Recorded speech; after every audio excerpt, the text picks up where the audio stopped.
Hello, my name is Natasha Bartos, and thank you for attending my presentation on toilet trained children with special needs using a Potty Monkey toy device. My research was published in October 2020 in the Journal of Pediatrics and Child Health. I look forward to sharing it with you today. Toilet training is a major milestone for all children, usually achieved by the age of 3. Children with special needs are more likely to encounter difficulties and to be poorly toilet trained. Problems may arise due to communication, picking up on social cues, and processing sensory information. In the past, children with special needs have been toilet timed, but many fail to respond.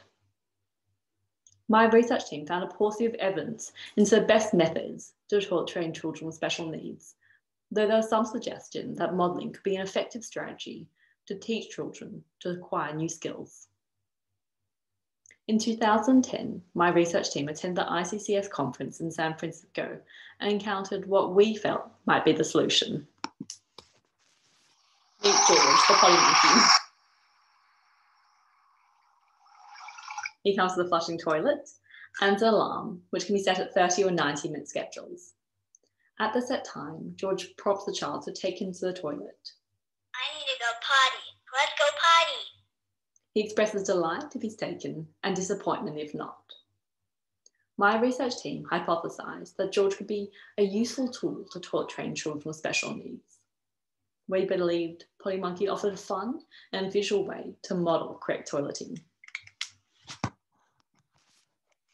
The aims of our study were firstly to assess the effectiveness of using a Potty Monkey toy to toilet train children with special needs who are physically capable of independent toileting, and to explore child and parental attitudes for the Potty Monkey. This was a prospective pilot study. We recruited children from a range of inpatient hospital and outpatient clinic settings.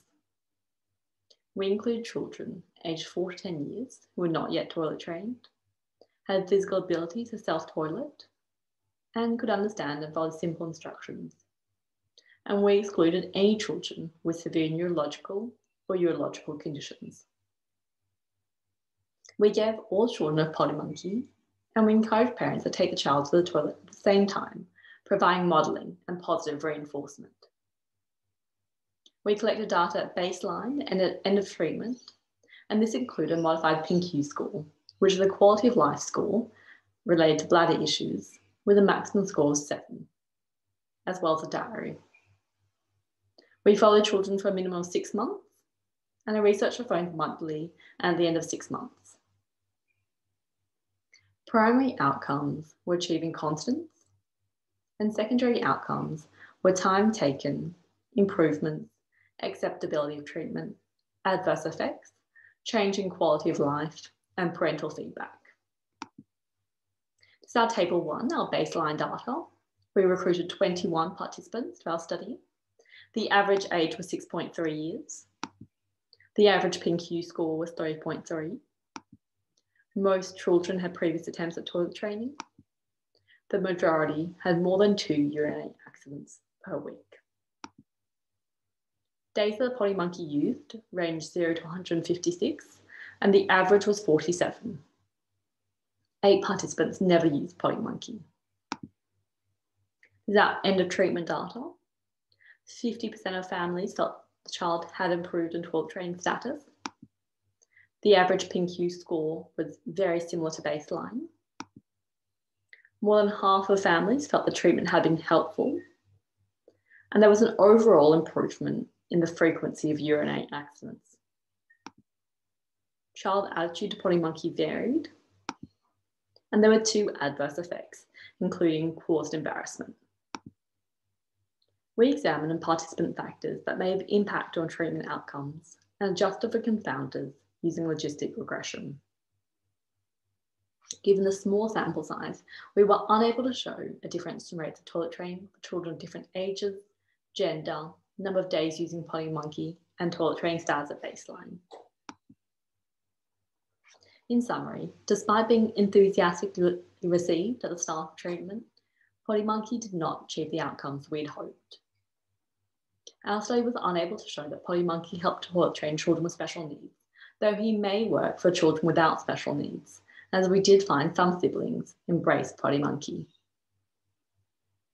We were surprised by a number of difficulties in conducting our study.